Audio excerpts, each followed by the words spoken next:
What's up, everybody? Rob Nakamura, and I'm here with the High Chief, Zac Pauga. Together, we're fully hydrated, and we're going to jump into some Polynesians making predictions. We'll be looking into the next UFC event headlined by Mr. Olberg, Mr. Reyes, Dominic Reyes, and Carlos Olberg going for it. I'm actually really excited for that fight. But the card, some people were like, who are these people on the card? I, on the other hand, go, that's a good one, that's a good one, that's a good one. So what we do is we run through the main card only. We just share our picks. And if you gamble, good luck. I was dog shit last week. Zach was on fire last week. We'll see what happens. And what we're going to do after that, we'll give you a banger alert, something we think that, deserves your attention. Don't go making snacks or taking a bathroom break during that fight. So without any further ado, first fight on the main card, Tom Nolan versus Charlie Campbell. Good old Australia versus America matchup. Both men on a winning streak. The odds makers, actually, I have no odds for this at this time, so I apologize. But last rodeo for Mr. Campbell was 1 year, 5 months ago, which is borderline danger zone, over Trevor Peek. And for Mr. Nolan, 7 months ago, he got a unanimous decision over Vaishlev Borashev. And what you got, man? The big thing here is that Campbell's taking it on short notice. Tom Nolan had his camp. It's in Australia. This is in Perth. Yes, it is. So it's Campbell's taking it on short notice. I don't know if he's Australian. I don't know if they just called up whoever they could. That's why, over a year layoff and he's jumping back in. So I think the safe money here is Nolan, right? He's a good fighter anyway, 9-1, short notice replacement. They want to keep him on the card, probably to watch him win, right? Right. And for those of you who might not get what I was saying, we kind of have a little theory here that after a year and a half of being absent, that's a red flag. That's something you should probably use to judge against that fighter. All right. Next one up, another Australia versus USA. Jake Matthews versus Neil Magny. Last rodeo for Magny was 4 weeks ago. Very short time ago. He got that KO TKO over Lesu Zaleski. And for Matthews, 1 month, 2 weeks, and 4 days ago. So almost just as fast, back to back for these brothers. Matthews getting that rear naked choke over Chidi Njokuani. Currently no odds available, which I normally try to share with you, but hey, it is what it is. Australia, we want to gamble, bro. Put some odds up. Come on, let's go.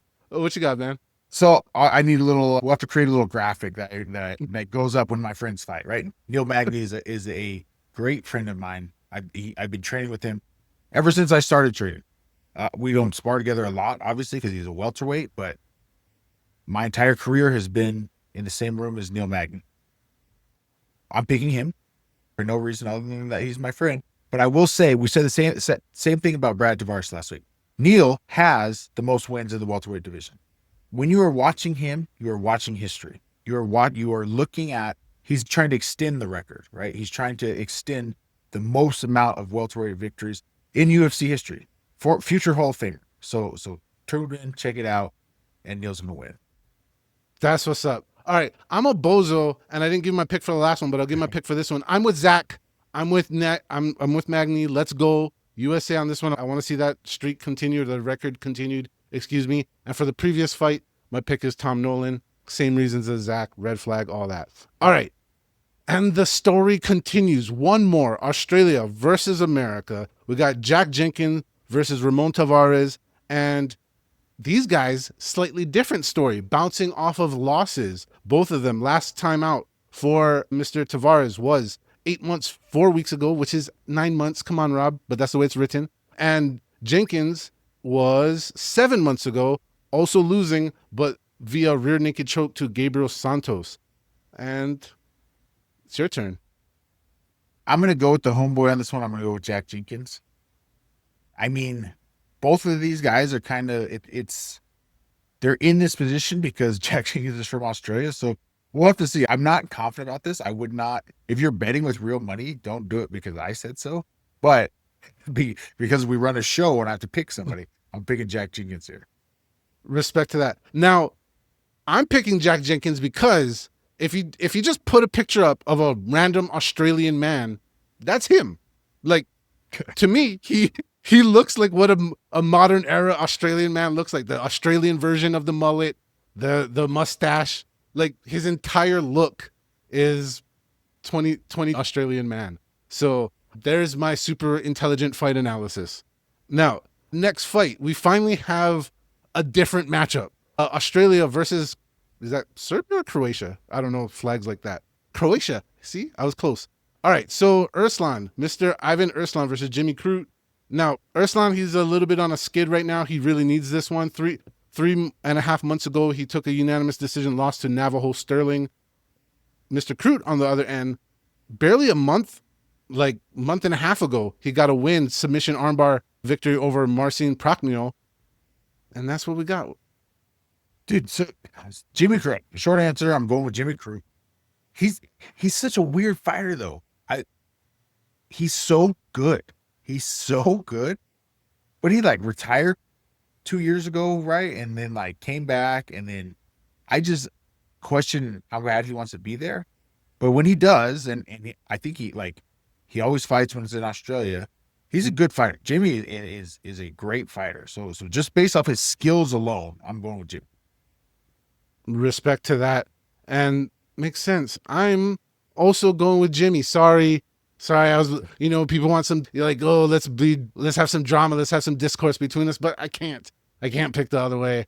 Definitely, let's go Jimmy. All right, this fight, I think everybody's gonna know as soon as I read the names who I'm picking, but it's okay. We got Junior Taffa versus Ibo Aslan, and these guys both need wins. Last rodeo for Aslan was 2 months ago, taking a unanimous decision loss against Billy Elenkana, and last time for Taffa was about a month and maybe 2 months ago. All right, so he he got choked out via arm triangle. That was from Tukos, one of the easiest fun names to say in the UFC. What you got, my man? Dude, it's hurt me. So Justin is a better friend of mine, but Junior's not only the Samoan connection, he's a friend of mine, but he has had a weird UFC career, and now he's cutting down and did not the book is out. If you grapple him, you are going to finish him. And with the last fight against Tokos, he didn't show enough understanding, right? He looked like he'd been wrestling hard. It was hard to get him down for the first minute. And then Tokos got him down and choked him out. And it just kind of the opposite of what we said way at the beginning of the show about seeing someone make the changes they need to. We're not seeing that with Junior, right? He cut all the weight and then lost anyway, and he's going to do another light heavyweight fight. I just haven't seen the evolution that you should see fighting at the UFC, right? He came from Glory. Dude can bang. But you're in the UFC. Everyone is going to shoot on you, Junior. Everyone you fight is going to shoot on you.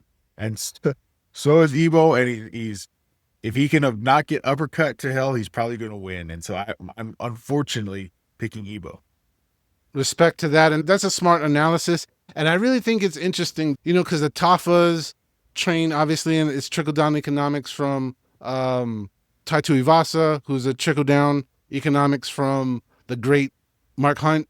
And the same weakness in Mark shows up in his proteges generations down the line, and it's very interesting. Also, besides my brother Zach here and Ilima Lay McFarlane, Polynesians, come on, wrestle better. Yeah. That's the one area everybody knows they can beat us at. It's the one part.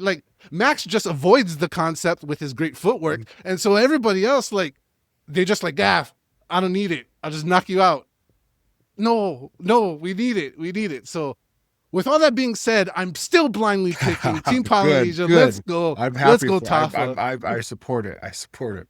You've been more right than wrong. I've been wrong lately, but I hope I'm right for this one, and I don't care. Let's go. I hope you're right. I hope you're right too. And also, just if you guys don't know, last I checked, I hope it's still the case, Justin is back on this card. So the Taffa brothers are doing the thing. We'll talk about that in a second. I just needed to squirt that out for no reason. I'm surprised that Junior is the co-main. I would assume that Justin would be the co-main, but he's not. But I'm wrong. Maybe that's something we'd have to hit up the matchmaker and be like, why'd you guys do this?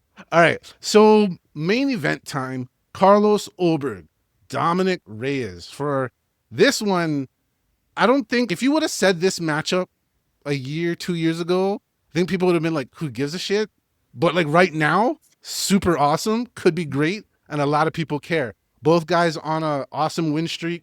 Mr. Reyes, last rodeo for him 5 months ago, KOing Nikita Krylov. It was awesome. And Ulberg, also almost 6 months ago, 5.5 months ago, against Mr. Jan Blachowicz, former world champion, getting the unanimous decision there. My man, what you got, High Chief?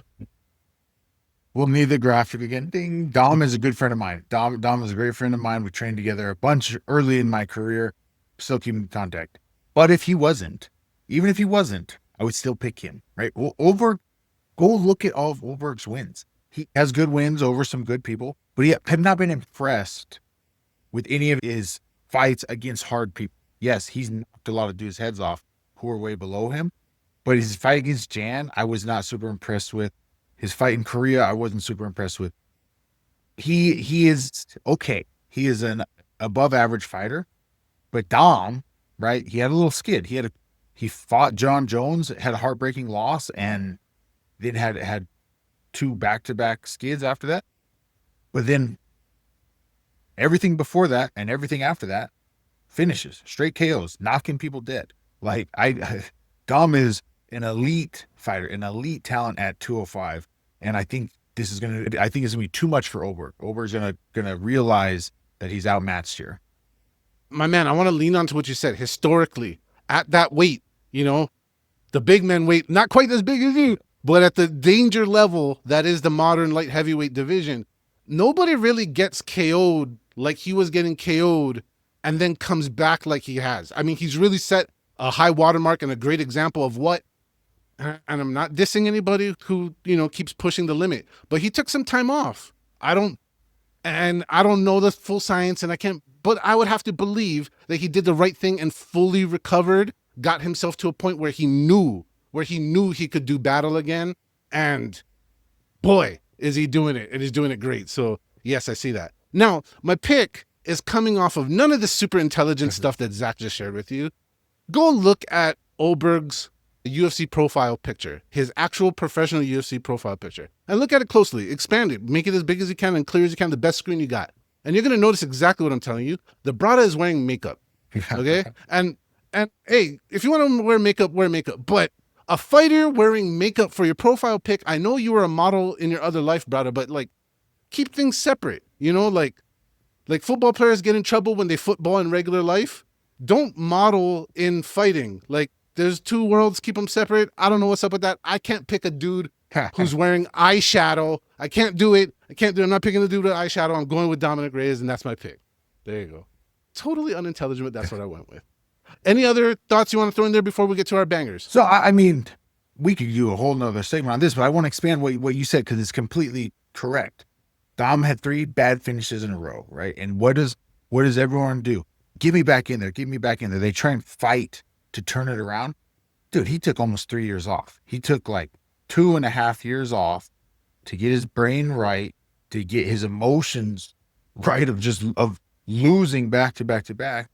And he was able to get it back. And you're 100% right. I don't know anyone else who's done that. I don't know anyone else who has taken the time and be able to like reignite the fire from being a finished machine like he was. Absolutely. And then add on top of that the level he was fighting at. Nobody was sniffing around the title and had that skid and carried on. So I hope to see a second chance for him. All right. Well, with that being said, we're going to look to anywhere on the card that we think is awesomeness and you should not miss. And High Chief, do you have your pick? I do. All right, let's go. Okay.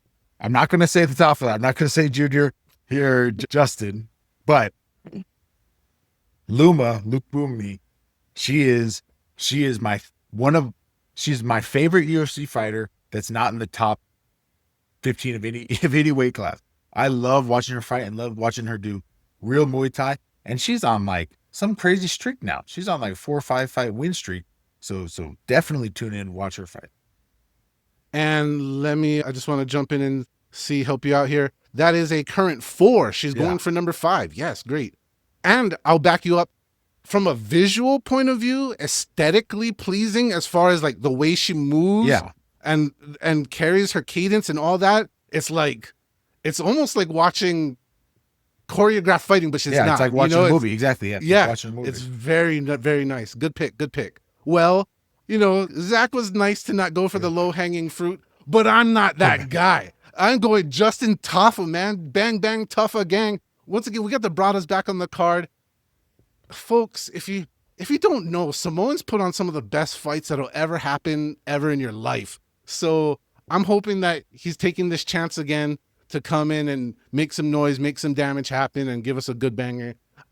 I just think Justin Taffa is an automatic choice for a banger alert. So there you go. That's my pick. But I want to squeeze in an honorable mention for Rodolfo Bellato against Navajo Sterling. Not so much because I think it's going to be a great banger, but I just want to shout out Mr. Sterling's parents for naming him Navajo. He's an Australian, white as can be, named Navajo. And I just find that so awesome. I love it. And if you don't know who he is, now's a good time to get to know him. And that's why I'm putting the attention on him. So hey, those are mine. He's Kiwi. He's from New Zealand. I'm sure, he's my going to be bad. mad. He's My not bad. from New Zealand, but no, he's a Kiwi. Dude, babe, but I love your banger for Justin. Like you said, he is more complete fighter. He's better fighter than Junior. It's wild to me that he's on the prelims and Junior's in the co-main. I think Justin is the better fighter. He puts on the bigger KOs. He gets better finishes, and he has the same weakness, but it's not as glaring. He has a little bit better takedown defense. Respect to that. And sorry to the great nation of New Zealand, part of Polynesia. I am sorry. When I looked, I didn't quite see the red stars. I should have recognized that. Oh, my fault. That's another. Now we're going to go down a whole other the flags, right? Australia, New Zealand, Great Britain. You're all the same place. I don't care. Your flags are all the same. I want to throw this out there. Australia, just step up and annex New Zealand already so I don't have to keep making this mistake my whole life. Nah, just kidding. Just kidding. But it would be nice if you guys didn't sound exactly the same and almost have the same flag. Like, I mean, come on. Help it out. But no, all jokes aside, folks, you guys have gone the distance with us. Let us know who you guys got on your radar. Who you guys supporting? What you guys got? And maybe if you think our picks are right on or totally off in space. Is there any other stuff that you want to share with the world before we go our separate ways, Mr. Pauga? No, I think that's it for me. Well, folks, you heard it from the High Chief and myself. We gave our best. Let us know what you're thinking. So it's been a good time. We'll see you next time. But in the meantime, stay fully hydrated. All right.